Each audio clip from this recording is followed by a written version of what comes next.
Hello, welcome back. Today we got another episode of things that DIORPIUM wants you to hear. This is episode 18. We're making some progress here. Got a handful of things that might have some meat to them. You know what I'm saying? You know. We're just gonna start off with Drew Dober versus Michael Johnson. How does that fight go? I think we know. I think we know how that fight goes. I think Drew Dober outdogs Michael Johnson, but I don't know. There's something up with Michael Johnson. He's just been crafty recently. So I could see him pulling off a decision. This is truly a barely out of the rankings pick 'em, but like kind of out of the rankings a little bit. But yeah, I think Drew Dober does it. I think we all, Drew Dober and his, we just all noticed the patterns of Drew Dober's fighting career. So, if I were to put money on it, probably going Drew Dober by, flatline KO, probably in like the second or third round, but who knows? I don't know. So, but that's my prediction. And the second thing today, we got a couple fight announcements for the gym. One's not really an announcement, it's a reminder. I talked about Cass fighting, bro. She's fighting on the 7th, but on the 7th, we got two other fights, bro. We got Dorian fighting, and we got Bolo fighting. Dorian just got another Muay Thai bout, and Bolo has got the bare knuckle championship fight.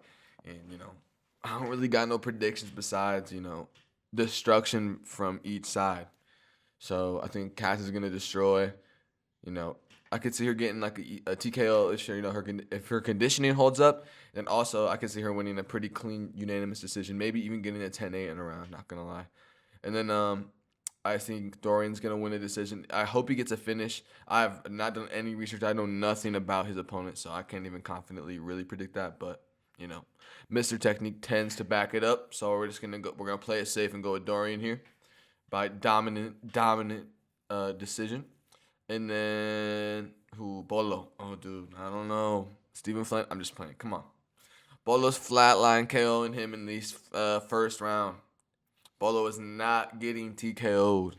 Let's be real here. Hey, this is boxing too. Bolo's been working. Bolo does nothing but work. So, he outgrinds everyone. And, I don't know much about. I'm pretty sure his name's Stephen Flanagan. I'm not too familiar, so I'm not gonna sit here and bash him, but seeing how he got did by Lewis, you know what I'm saying? And Lewis isn't even bad. Like he just got did like crazy, like dirty, like you know what I mean? But I think Bolo's just gonna straight up run through him. And all it takes is one, and I could see Flanagan winching. I could see Bolo just perfectly hitting his eyes start swelling or something. But I think there's gonna be some blood too. I think it's gonna be a little bit of a battle. It's not gonna be, one. It's not gonna be like a Derek, Lewis fight where it's one and done. But I think the damage is gonna add up, and I think both people are gonna be bloody. So that's the greatest part about it. And it's a heavyweight championship. Come on, bare knuckle NFC heavyweight championship. Come on, bring it home. The next one, we almost got MVP versus Gilbert Burns, or MVP versus Joel Alvarez, bro. And this is like a week old news or whatever, and I just am late to it. But bro, imagine Gilbert Burns versus MVP.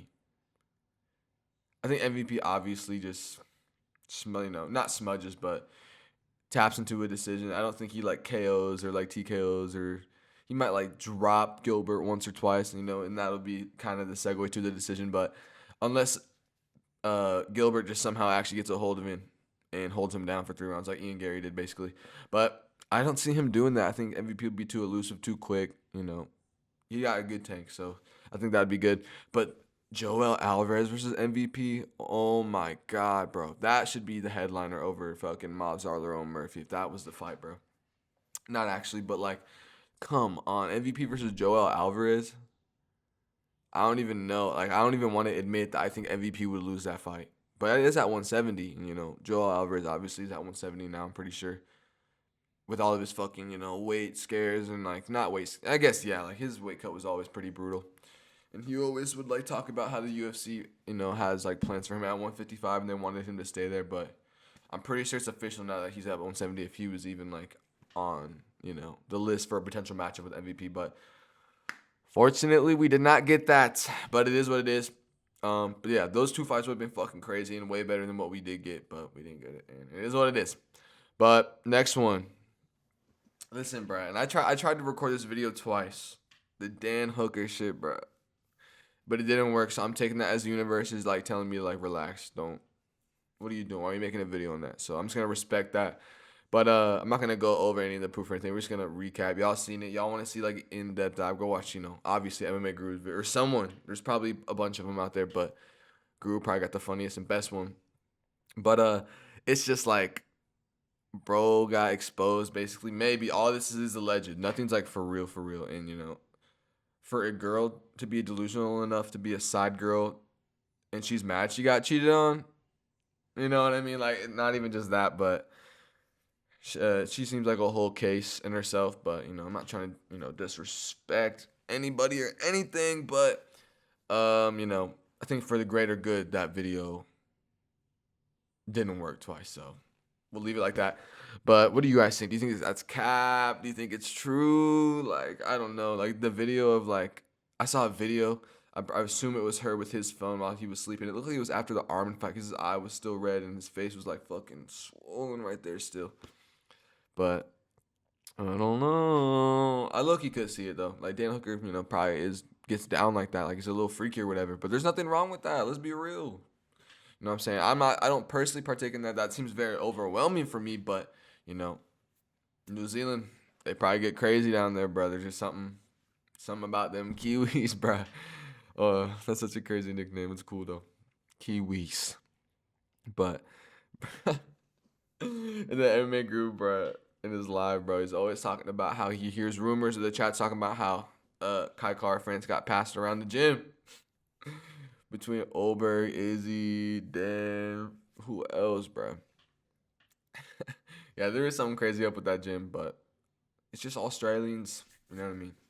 They just get down like that. But yeah, and it's not like he's a fucking teacher, like works with children. So who gives a fuck, bro? He's a fighter. Let's be real here. But yeah, that girl, that's on some petty shit, bro. And he also obviously, nah, bro.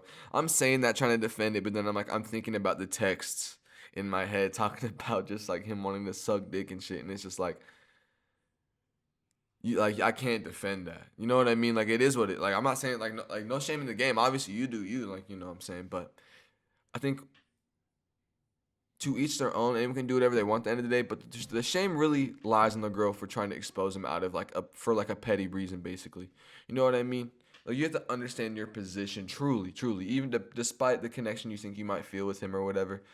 He's married, has a kid. You're a side piece that got cheated on with another girl, and that's when you dropped a bomb. Like, I don't think Dan deserves that per se, but you shouldn't be surprised when, all that that money that he's helping you with either stops or he's not interested in you anymore because you're literally nothing but a problem that he has to keep on spending money on because you're looking for a problem to get a new bag or some shit. Like you're literally you're talking about financial abuse.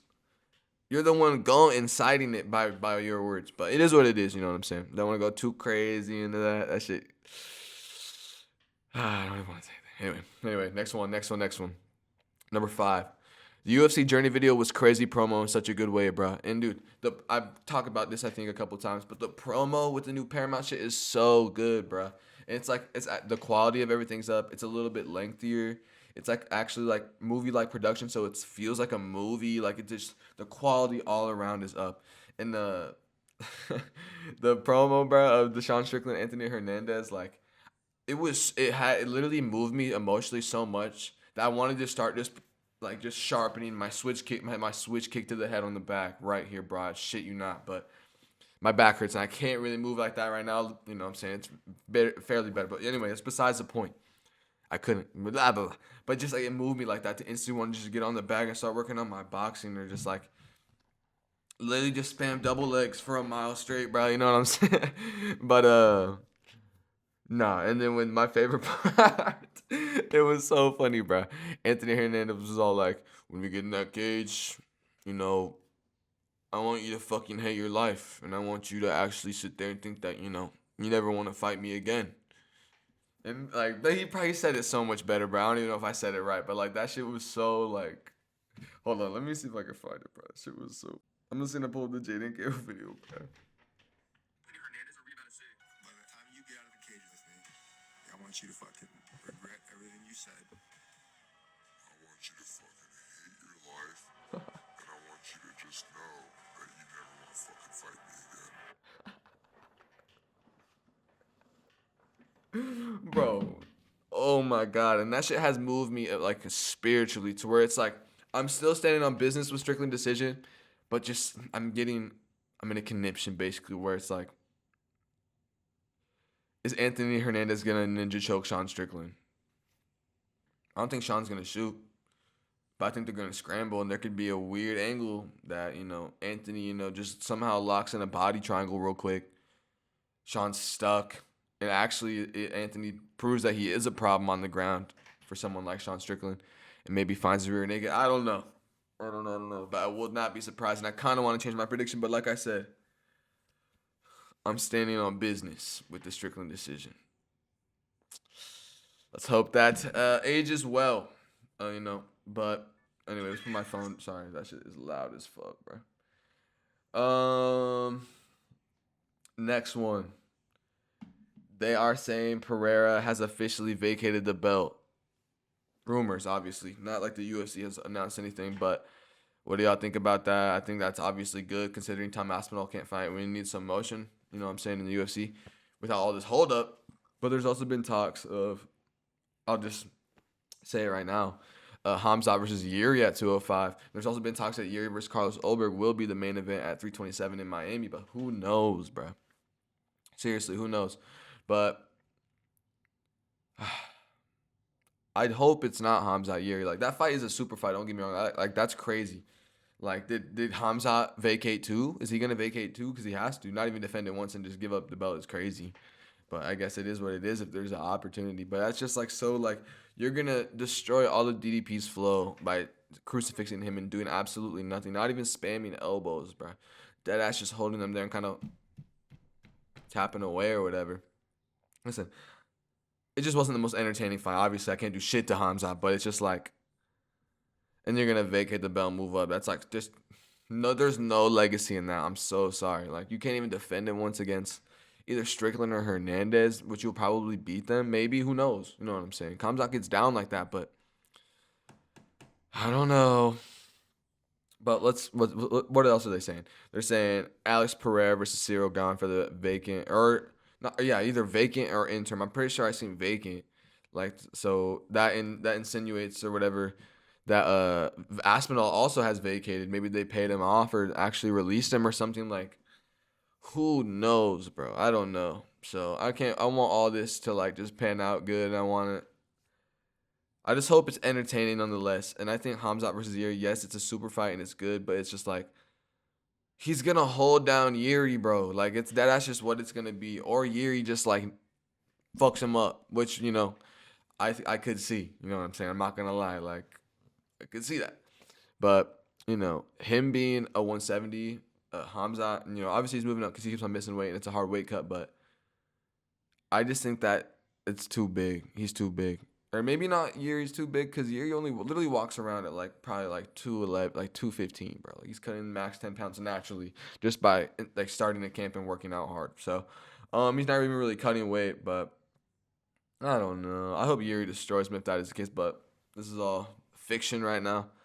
We'll go on to the next one, which is now the last one because I just talked about KHAMZAT versus JIRI. Official for Winnipeg, I think, Gilbert Burns versus Mike Malott. What are we thinking? I'm thinking Mike Malott. Unfortunate decision because Gilbert Burns just is on the downfall. But I would love Gilbert Burns to storm through. Like, we all would want that, obviously. But he hasn't, really done that. But I feel like he has just been, like, fighting dogs only. Hold on, I'm going to look up Gilbert. Yeah, he lost to Bilal, Jack, Sean Brady, Michael Morales. Like, that's crazy top of the line competition. But, so he obviously doesn't, hang with the top dogs. But I could see him beating Mike Malott, not going to lie.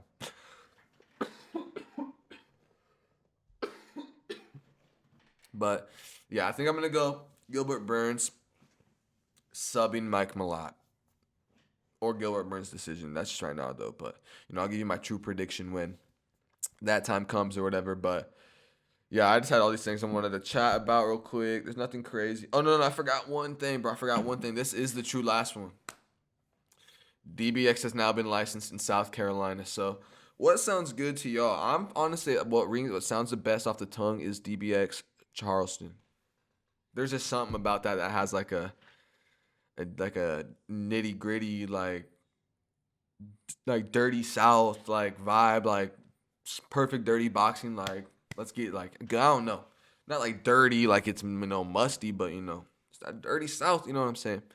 But and obviously if they don't do that, Charlotte would be good too. And they'll probably, if Brian Battle loses his fight in the PFL, he's probably gonna come back to DBX and be a star, be a face of DBX hopefully. And I can see him going to Charlotte if that's the case, and him fighting Kevin Philippe for the inaugural 185 belt, which sounds pretty cool. Which probably would be towards the middle of this year, because they still have to come to Atlanta, and then they're gonna go to South Carolina, and then they got Miami still, which they could go there, but I think with UFC coming up, they want to probably wait for another Miami card for like later in the year. That's what makes the most sense to me, but.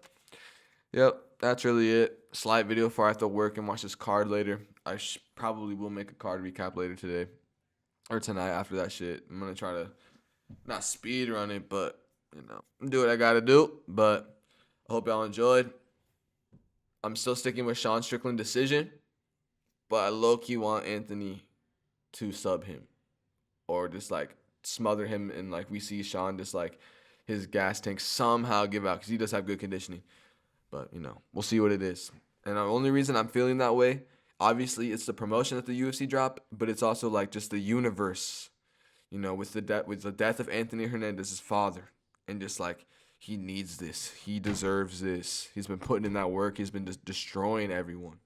So we're about to see an upgraded Anthony Hernandez destroy Sean Strickland. But I still got Sean Strickland by decision because I'm not switching up on my pick. Thank you. And don't forget to like, comment, subscribe, all that, blah, blah, blah. And follow me on Instagram, bro. At DIORPIUM. Same shit. Goodbye.